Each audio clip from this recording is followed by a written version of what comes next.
doing a gum chewing music ramble here today. I haven't rambled about music in a little bit.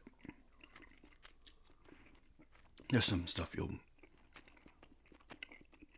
if you've watched the other ones, you would have heard before, but I'll talk about favorite bands and stuff like that, songs, whatever, concerts and things like that. I kind of got the idea to do another one because I don't really get into a lot of bands, like bands I haven't heard, or new bands, I guess, often anymore. But I was looking up some Buckethead stuff. We're going to see him in 3 weeks from tomorrow. Well, this is going up on Friday, May 8th, so we'll be 3 weeks from when this goes up. But I know a lot of Buckethead stuff. I love Buckethead. I think he's a fucking incredible player. But I don't know all of his stuff. He's got a ton of stuff. And his set lists have been fairly similar on this tour. And I'm like, alright, I recognize like more than half the set list. But I want to kind of brush up on the stuff I don't know. But I was looking at some stuff and like a band came up called Weekend. I think it's called Weekend Friends. Is that what it's called? And I guess he'd played a solo on one of their songs. He played on one of their tunes. It's called NPC. And this is on their last album, I guess that came out, I think last year maybe? Let me just make sure that's what they're called. But I'm like, let me give this a,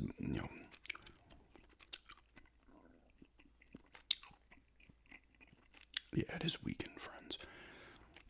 I think they have 3 albums. This last one is called, I guess, Feels Like Hell. And I've listened to a bunch of songs off that one now. I like them. But I went and checked out this song. They said they wanted like a person that kind of played like a specific type of solo. And Buckethead did like his classic, like, almost sounds like a computer. It's like, you know.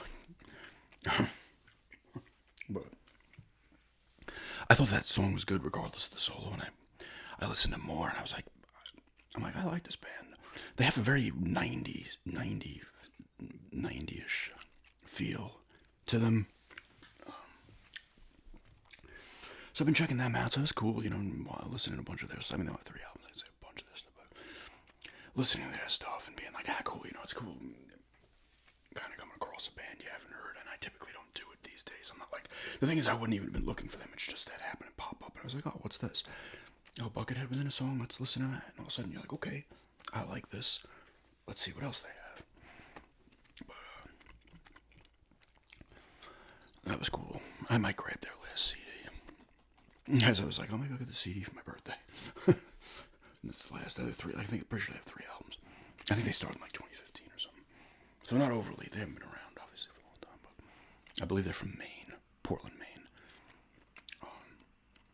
But that was cool. I'm excited for the Buckethead concert. Obviously, it's gonna be a good weekend anyway, in general. Going to medieval times. It's in Myrtle Beach, so we're going to medieval times and stuff as well. Kat's over here. You probably saw her there briefly before. But like I said, a lot of the, I've said this before. Like a lot of my the way I listen to music now in general, I just pop on YouTube, and if I want to hear a song, I go to it. And then other songs get recommended. I'm like, oh yeah, I remember these, and I listen to those. I said it before, I listen to a lot of video game soundtracks. I love video game soundtracks, The Final Fantasy stuff. I forget the composers' names. These are very well-known composers, though. I don't think he still does Final Fantasy. He was doing Final Fantasy forever. And we're talking, I think, even all the way back to, I think he was the one that was the original composer in the beginning, and then he went up for a long time. I don't think he still does it. I know Final Fantasy 15 was done by somebody else, and I think 16 was too. I don't know when he would have stopped, though. I should know his name, but I just look it up. But I love those, the great stuff there. Is his name Jeremy Souls? Souls, I don't know how you say it. The guy does the Elder Scrolls. I love that shit, too. I've been listening to a lot of Morrowind. The soundtrack from Morrowind lately. Because, like I said, I've wanted to pick it up again and play it. and see if I can still enjoy it now. You know, because I've seen like a lot of videos came up on Morrowind, mostly comedy related videos, but still, I was like, yeah, I should. Because Morrowind has such a different kind of vibe than I'm comparing it to Skyrim and Oblivion, not Daggerfall, and was it the first one called Arena? Because it has more, I think, in common with those two, but it's its own flavor. It's different than it's got such a different feel than Skyrim and Oblivion. But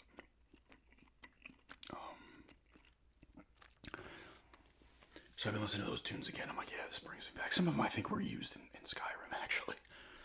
Some of those tunes, because like, oh yeah, this sounds familiar. Like I said, a lot of video game soundtracks. You know, the woman who does the I forget her name too. And if I can kind of remember her name, but I don't want to butcher her name.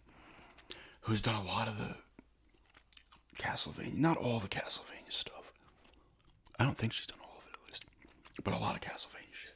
Like Lament of Innocence in particular is a fucking fantastic soundtrack for that. Holy shit, man. You're getting like rave type music in there, your classical stuff and everything. She just hissed at me. I go to pet her belly, and she's getting a little too overstimulated. You don't have to hiss. Psst. Now you're back to normal again. No, you're getting bitey now. Now she's purring again. Sometimes she doesn't mind her belly, and she gives you a little love bite, and then she gives her a little hiss. I'm not abusing my cat, I swear. But love video game soundtracks. Halo. The Halo soundtracks are great. It was the two dudes, I think. And then they went to somebody else when Bungie, I think Bungie stopped. I think they stopped. I forget. There was two guys. I forget their names too. I love game soundtracks. I listen to a lot of that. And then it's just like a bunch of random stuff, you know. It's like, oh, it's a song from Faith No More. It's a song from Metallica. It's This Week in Friends now. It's a song off of Final Fantasy 13, whatever one it may be. 7, 8, 12, 3, you know. And then other random kind of like stuff that like here's a Sugar Ray tune, you know, and Sugar Ray, like, I think it was Lemonades and Brownies, I think was the one. I don't know if that was their first album or not. I don't know everything about Sugar Ray. But their first album was like so different. And even the one, and I have it because I got a garage sale. I still have like 4 or 5 CDs lying around. Maybe I'll show them. Someone had asked about showing CDs at some point, but I'm like, I only have like 5. Maybe one day I'll grab them one day. It's like the first Rage Against the Machine, the first Helmet, that Sugar Ray album. I think it's just called RPM. I forget what it's actually called. It's the one where it's pretty much all kind of heavy-ish stuff, if you want to say. And then they had that mellow tune that was, I think, a hit. And then they kind of just went in that direction afterwards. But the Lemonade and Brownies, I think it's called as well. It's totally different shit, and it's actually pretty good. Not necessarily too original, but it's pretty good, I gotta say.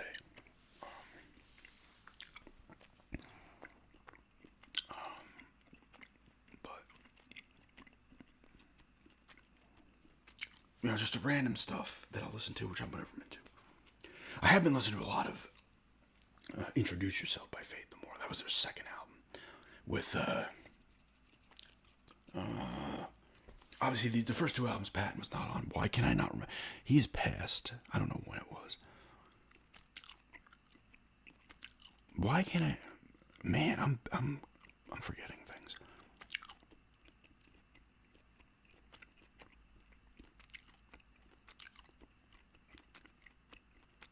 Is it Chuck Mosley? That's his name, right?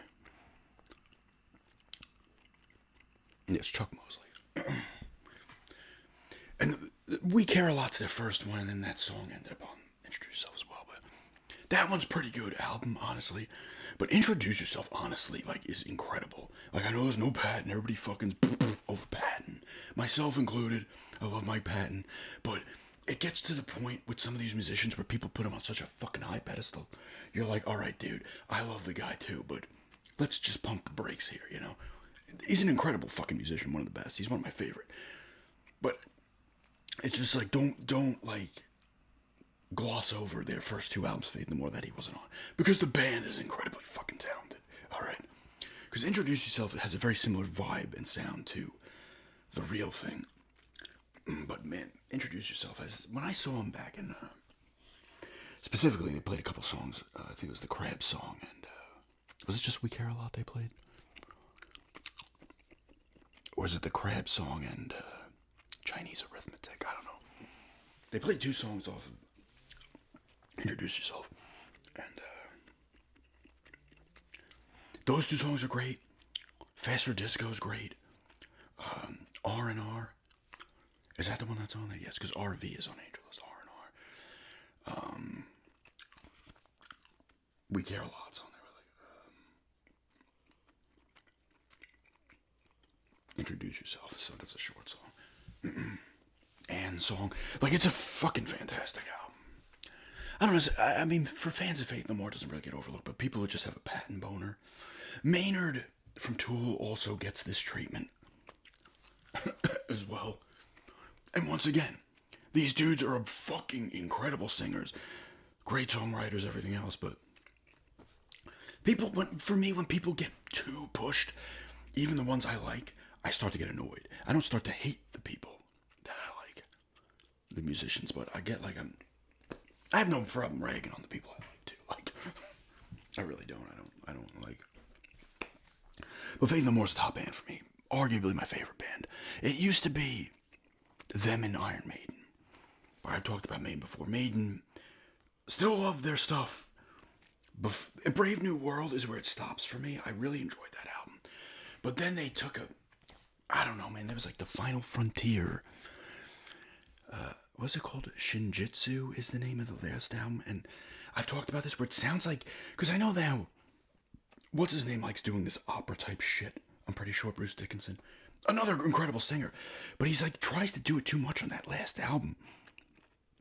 And I can't listen to it. My friend used to put it on work on purpose because he knows I didn't like it. And I'm like, dude, please turn it off. I can't. He sounds like he's out of breath, Bruce Dickinson. And he's just like, like, it's just like, stop, dude. And eventually the music just, it sounds the same. You can say that for other Maiden, their earlier stuff too. Where after Brave New World, I think A Matter of Life and Death, the one I just said, Final Frontier maybe, Dance of Death, I think. Was there 4 or was there a 5th one after Brave New World? They have like eras. It's like the Brave New World era. But then I just like, oh, the next album came out. And I was like, it sounds like the other one. Like, and then you have Bruce Dickinson was not on the first 2 albums. That was Paul Dano. And the first album, Iron Maiden, is great. Killers is one of their best fucking albums. Killers is incredible. Same thing like with Introduce Yourself. Without Patton, it's an incredible album. Same thing with Killers. Incredible. It's like a punkish type album. It's not the Maiden that it became. Number of the Beast still has kind of that little bit of a punkish vibe to it. But it still has more of the first 2 albums vibe to it. And then Peace of Mind comes along. And then that, Power Slave have very similar. And they're both, listen, Power Slave is one of my top albums of all time. I fucking love Power Slave. Peace of Mind's incredible too. But then it goes that, and then you have Somewhere in Time, which is also incredible. And then I think that's when they introduced like the kind of synthesizers and stuff. And then Seventh Son. No Prayer for the Dying is not, for me, a great album. It has some good songs on it, but it almost has a level of cheese to it. And then Fear the Dark's cool, but also has a little bit of that cheese to it. But I like Fear the Dark. Maiden, when they tour, and they're like, oh, we're just doing songs off of the first 5 albums, but they always squeeze in Fear the Dark. No matter the song Fear the Dark, not the album itself, but the song that's the namesake of the album. They always have to squeeze Fear the Dark in. Even if they're like, we're only playing songs up until Power Slave, but we're going to put Fear the Dark in there. And then Bruce left. I think his name was Blaze Bayley. X Factor and Virtual 11. I wasn't too... X Factor's better, but I wasn't a huge fan of those 2 albums. And then, like I said, Brave New World, Bruce comes back. I saw them on that tour back in Madison Square Garden. It's a hell of a show. They played like 6 tunes off of that album, Brave New World, which is kind of nuts. They opened that concert with the first 3 songs of Brave New World, which is a ballsy move. It's a good album, though, so the songs are good, but I was kind of like, holy crap. I would have liked to have seen him again, but like I said, with me in concerts, sometimes I always get nervous and anxious to crowds and stuff. I don't know. Last concert we saw was the Lindsey Sterling one. The Christmas one she did, that was in Raleigh. I forget the name of the place.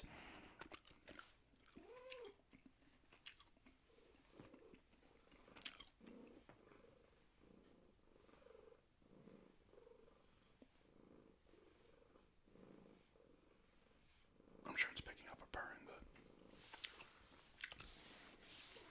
that's when she did the Christmas stuff. And then we had seen her prior with Hailstorm and Apocalyptica, where I was like, oh, cool, Apocalyptica. Lindsay Sterling was great too. Like, I knew some of her stuff, but she really is, she puts on a hell of a show. And then Hailstorm, like I talked about, we left like 4 songs in. It was way too loud. This concert was an interesting place. A place in Virginia. Was it Salem, Virginia? But it was almost like a very old, almost like, I guess it was like almost like they use it for like, some sports stuff. They almost look like a very, very old like hockey arena. Very small place. We were literally like, we were sitting here and the stage was like right up here. But like, the vocals like were drowning out the other instruments and stuff. Like, it just did not sound good. And I like some of their tunes, but I was like, you know what? I don't need to. Let's go. Apocalyptic was really good though. I was in these early ones. And then before that, like, I wasn't seeing a ton of concerts. Like back when I didn't see it. I've been to a good amount of concerts, but I went to more back in the day. I talked about my first concert was Van Halen at Jones Beach. And then it was like, Roger Waters, we saw Page and Plant. The Eagles, when they got back together, we saw those in Coliseum. Aerosmith. Oh, before we left to come down here, it was like a month before we left, I would have talked about these. We went to Foxwoods, and they played at Foxwoods. It was Maynard's 60th birthday, I believe. So it was Pussifer, Perfect Circle, and Primus. That was a hell of a show. But back then, it was like, a bunch of different bands and stuff, and seeing Tom Petty twice, once and a half, because I had the panic attack the first one. Red Hot Chili Peppers and STP played together at the beach. That was a great show. We saw, my friend and I, this would have been maybe 96 or 97. Steve Miller Band. They were played at the Hofstra Gym. If you're from New York or Long Island specifically, Hofstra's a college there. It's right literally next door to Nassau Coliseum and Nassau Community College. But they played the Hofstra. The freaking security at this place was nuts. It was like college kids at the time doing it, right? They're checking hacky sacks. We got busted twice smoking in there. Because they had people hanging out on, they had the pull-out bleachers. And the security was hanging out up there. And I remember there's another friend that I kind of knew from school there. And he's like, I could have just thrown on his greatest hits and had a strobe light on at home.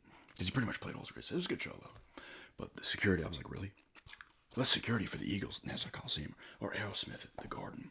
But, Megadeth, Metallica. So Megadeth is in Hammerstein Ballroom in the city. Metallica, when they played their own stuff, I saw them at I think it was still the Meadowlands at the time. It was 98. It was on the Reload tour. But I had seen Metallica as well. I talked about this concert where they just played their cover tunes. I think it was right after Garage Inc. came out. And that was a tough show to go to. They only played 3 shows in that. That was an awesome fucking concert. And the band that opened just played Metallica. So that was cool.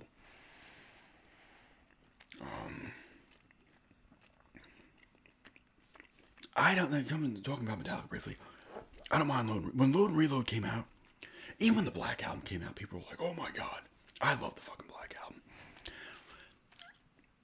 You'd say Metallica has their eras as well. Obviously, Kill 'Em All is more of their thrash. And then Ride the Lightning. To me, Ride the Lightning and Master Puppets are similar and both incredible. And then Justice has its own sound. The Black Album is the commercial album for sure, but it's an incredible rock album while also being metal. Then Load and Reload, at first, they come out, everybody's like, oh my god. And I like stuff off of them even back then. But then they grew on me over time. I like Saint Anger, even though the drums are annoying as fuck. I actually like Saint Anger, honestly. I know a lot of people hate it. And I'm not going to argue with people that hate it. Like, okay, I can understand why you do. But I like a lot of stuff. I don't like every song off of it, but the drums, you have to just kind of tune out the drums. But some of the riffs and stuff in the music on there I like, and some of the lyrics are alright.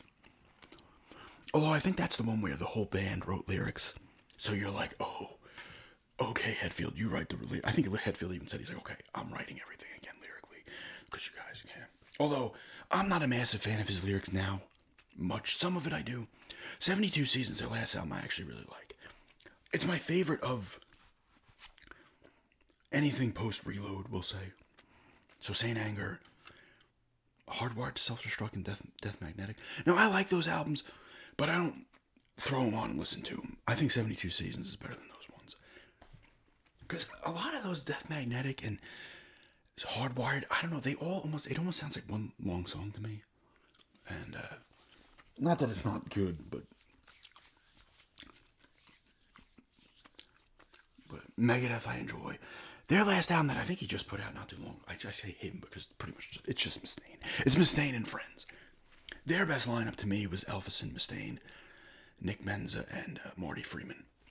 They were on Rust in Peace through Cryptic Writings. That's their best run in my opinion. Now I lost interest in Megadeth after The World Needs a Hero, which I liked. That came after Risk, so people were like, oh man, Risk was not good. There's a couple of songs on there that are alright. I have a guilty pleasure song with Crush 'Em, but then they did I forget a lot of the songs. I like songs off of the albums he did after, but I cannot remember the names of them. I think United Abominations is one. I think 13, the 13th album was just called 13. I could be wrong. There's songs I like off of these albums for sure, and there's some good shit in there. And the new album, I can't remember what it's called. What I heard of it was good too, you know. And Mustaine, once again, hell of a fucking talent. And obviously he was in Metallica and got thrown out of a movie. I always joke with my friends, like, is that where's the bridge that they threw Mustaine out of a moving van off the bridge? I always joke.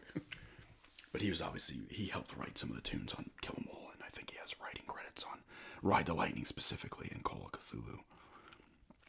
And I think, is it Jump in the Fire, Phantom Lord, Four Horsemen?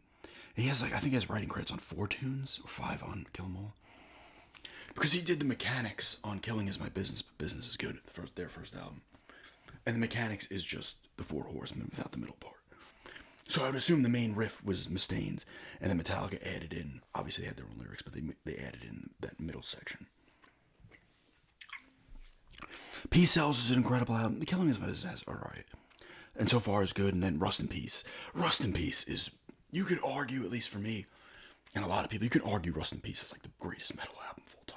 Better than Metallica. No. And then you have the stuff like Pantera, Anthrax, Slayer. And then you have stuff like Lamb of God now. And then, although they've been around a while. Slipknot. Meshuggah. Mudvayne. And there was other metal albums back then. Metal bands back in the day as well. That weren't as known, but... And stuff like Primus is great too. Primus is awesome. And Claypool has like 1,000 side bands. And Larry Lalone, the guitarist, he's an incredible guitarist. He was in a band in the 80s, it was like a serious thrash metal band. Or were they like even like a death metal, thrash metal band? I forget the name of it though. I forget the name of that band all the time. He was on the first album of theirs.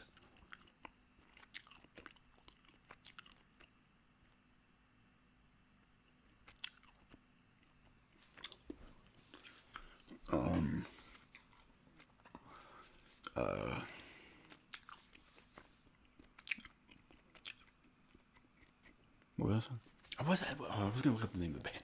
I like turned this on. I was like, what am I doing?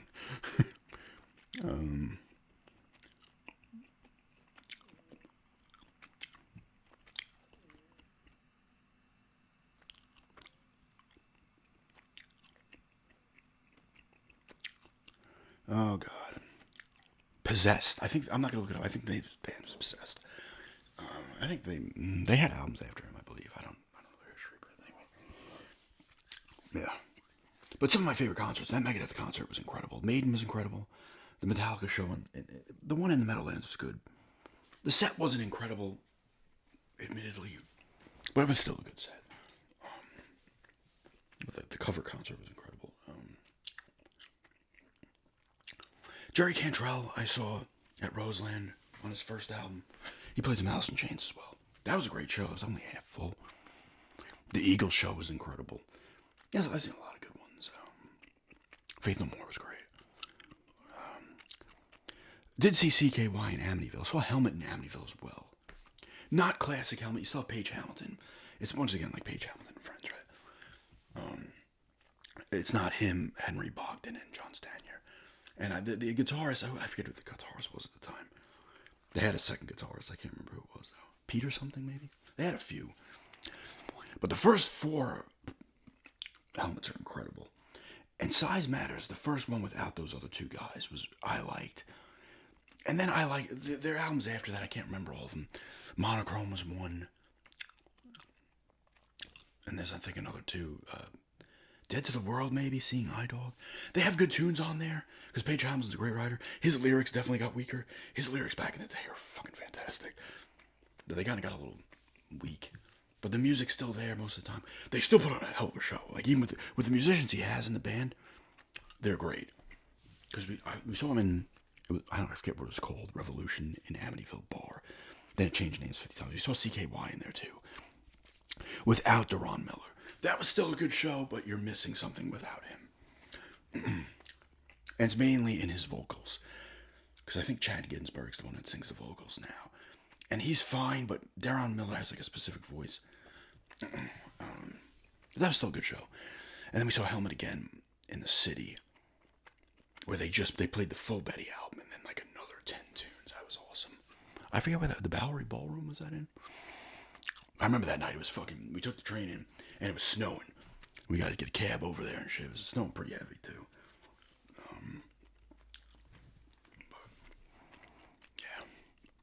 My friends have been to a lot more stuff. My friend has seen like Primus, Metallica, Tool like a ton of times. I've talked about this in Unpopular Opinions. I will never deny Tool's talent.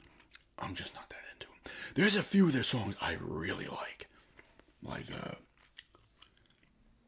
Eulogy. That one's really good. Undertow. They have a song called Undertow, right? Yes. I know what the album's called Undertow, but the song is. That one I really like. I'd never deny their talent. I couldn't do that. I'm not into them. And I know their fans get, like, a little weird. They're very protective of their Tool. I actually like Perfect Circle more than Tool. The same way I like Down, Phil Ensemble Sideman, more than Pantera. But Pantera is also incredibly talented. Dimebag, rest in peace. He was murdered, literally assassinated on stage. Hell of a guitar player, one of the best. His brother... Vinnie Paul, his brother, he's also since passed too. But I think he had a heart attack or something. Because that wasn't for a Pantera show. That was theirs. I can't remember the name of the band. That was the side band. It was him and his brother, and I forget who else was in it.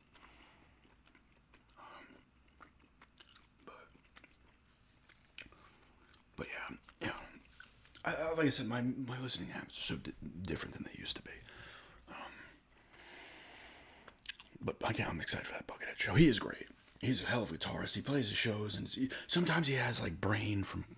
He was in Primus on 2 albums, Anti-Pop and the Brown album, and Herb was the one in the other albums. And then they brought back his original drummer before they made an album. Came back and was on Greed Nogahide. I think the name of that one's. I forget his name. Something Lane, maybe. But he sometimes plays. He has people play with him sometimes, Buckethead. But other times he's just playing the guitar and the other shit's backing shit, backtrack. He has like an engineer kind of keeping track of the backing stuff, which he's been doing now, which I don't mind. And then he does his stuff, his nunchucks and shit, and he's giving out toys and stuff. He's been cutting a few shows short, I believe, because he's got a heart issue, apparently. Well, he does. Not apparently, he does. Because he actually did an interview with, like, his therapist in 2017. A great interview with him, because he wears the bucket and the mask. People know what he looks like, obviously, but you don't really see him. And he's got anxiety and shit and stuff, and he even said, like, wearing the stuff, like, kind of frees him of that anxiety, I guess. But he's been cutting some concerts a little, not, like, short, like 5 tunes, but play, like, 15 tunes. Like, some of these shows he's been playing, like, 20-plus tunes. Because if he's not feeling right, and I can understand that. Even though it would suck, I completely understand. But the set he's been playing, I'm like, man, Jowls is on there.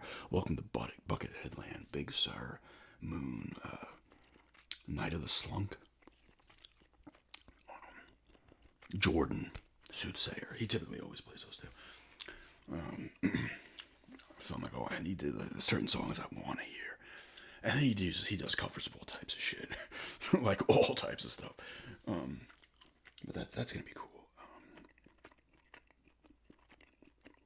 But I just wanted to do a music ramble. I might ramble for a few more minutes here. And then eat.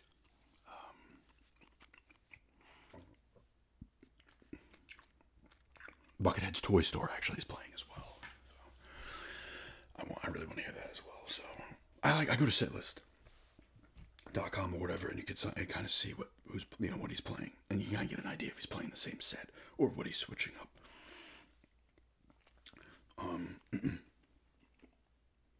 It's a spider or something hanging off the cable. 311's another show I've seen. 311, and when I saw them, that was on the Transistor tour, I believe. I was into them, but not overly into them, and they only had like maybe 4 albums at that point. I started to like them more as time went on.